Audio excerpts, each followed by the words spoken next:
ကဲဟောဒီမှာတယောက်တွေ့ပါပြီရှင်နော်အမပြောသလိုမျိုးပါပဲတဲ့သူများထက်မျက်နှာပွင့်နေတယ်ဟုတ်ပါတယ်အမျိုးသားလေးတွေရဲ့ပေါ်တော့ညီလေးမှာမှဲ့ပါတယ်နော်မှဲ့ပါတဲ့အခါမျိုးမှာဆိုလို့ရှင်သူများထက်မျက်နှာပွင့်တယ်လို့အမကပြောခဲ့ဘူးတယ်နော်ဒီညီမလေးကဘာပြောလဲဆိုဟုတ်ဟိုပေါ့နော်ခုဆိုလို့ရှိရင်တဲ့ကျမအိမ်အောင်သက်20ကျော်မှာတဲ့သူကဖောက်ပြန်သွားတယ်တဲ့ဟုတ်ပါတယ်နော်ဟုတ်ပါတယ်ဆိုတာတခြားမဟုတ်ဘူးနော်ဒါကမြောက်ပေးတာလည်းမဟုတ်ဘူးနော်သဘောပြောပြတာနော်ဖောက်ပြန်ခြင်းတဲ့လူကအိမ်အောင်သက်နုနုလေးမှာလည်းဖောက်ပြန်နေနော်အိမ်အောင်သက်ရင့်သွားမှာလည်းဖောက်ပြန်နေတချို့ဆိုလို့ရှင်ခလေးတွေ4 5 6ယောက်နဲ့လေအဲ့ဒါမျိုးကိုထားခဲ့ပြီးတော့တောင်ဖောက်ပြန်တဲ့သူတွေရှိတယ်သူတို့ပြောချင်တာကဘာလဲဆိုလို့ရှင်အမျိုးသမီးကပတ်စံမရှာနိုင်လို့အမျိုးသမီးကပေါ့နော်ရုပ်ရည်မလှလို့နော်အမျိုးသမီးက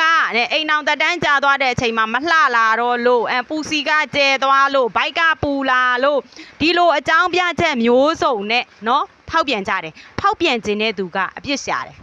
နော်အဲ့ဒီတော့အသက်20ကျော်အိမ်အောင်သက်20ကျော်တဲ့အချိန်မှာတော့ဖောက်ပြန်သွားတယ်ဆိုအိမ်အောင်သက်နုနုလေးသမားတွေတော့စိတ်ကူးတတ်တာမထင်နဲ့ဒါပေမဲ့လူတိုင်းလားဆိုလည်းမဟုတ်ဘူးเนาะဖောက်ပြန်ခြင်းတဲ့သူကိုပိုင်ဆိုင်ထားတဲ့သူကဒါအဲ့လိုမျိုးခံစားရတာပေါ့နော်အဲ့တော့ဒီညီမလေးကိုပြောချင်တာကကြတော့ညီမလေး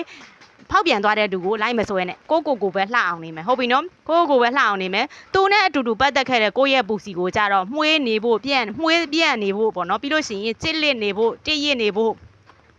အမျိုးသားနဲ့အတူတူနေထားလို့ဖြစ်ဖြစ်ခလေးမွေးထားလို့ပဲဖြစ်ဖြစ်အဲ့လိုမျိုးအချိန်မျိုးမှာကိုယ့်ရဲ့ပူစီတွေကိုယ့်ရဲ့တအိမ်တွေကိုယ့်ရဲ့မိန်းမကိုတွေကကျယ်နေတတ်တယ်အဲ့ဒါမျိုးဆိုလို့ရှိရင်နော်ကိုကနေပြီးတော့ပြန်ပြီးတော့ကိုယ့်ရဲ့ပူစီလေးကိုထိမ့်သိမ့်လုပ်ရမယ်အဲ့ဒါဆိုလို့ရှိရင်ဟောဒီကပေါ့နော် VK စီရန်လေးကိုတစ်နေ့ကို2ကြိမ်လေးပေးနော်တစ်နေ့ကို2ကြိမ်ပုံမှန်လေးသုံးသွားပေးအဲ့ဒါဆိုလို့ရှိရင်ညီမလေးရဲ့ပူစီလေးကအရင်တော့ကလိုမျိုးကျယ်မနေတော့ဘူးနောက်ပြီးတော့ကြတော့ပေါ့နော်ဟိုရော့ရဲနေတာမျိုးတွေမဖြစ်တော့ဘူးဟုတ်ပြီလားအိမ်အောင်သက်20မှာဖောက်ပြန်သွားတဲ့သူကိုတော့သွားပလိစီတော့သူကသူ့တိုက်နဲ့သူ့ကန်သွားပလိစီတော့နော်အမျိုးသမီးတွေရဲ့ပူစီဆိုတာကတရေပင်လိုပဲနော်အခုကျင်းတွေလည်းနောက်ကျယ်မှာပဲအဲကြောင့်မလို့သူပါသွားတဲ့နောက်ကိုလည်းနှမျောပြီးလိုက်မင်းနဲ့အဲ့ဒီတယောက်ကလည်းကျယ်အောင်မှာပဲဟုတ်ပြီလားနော်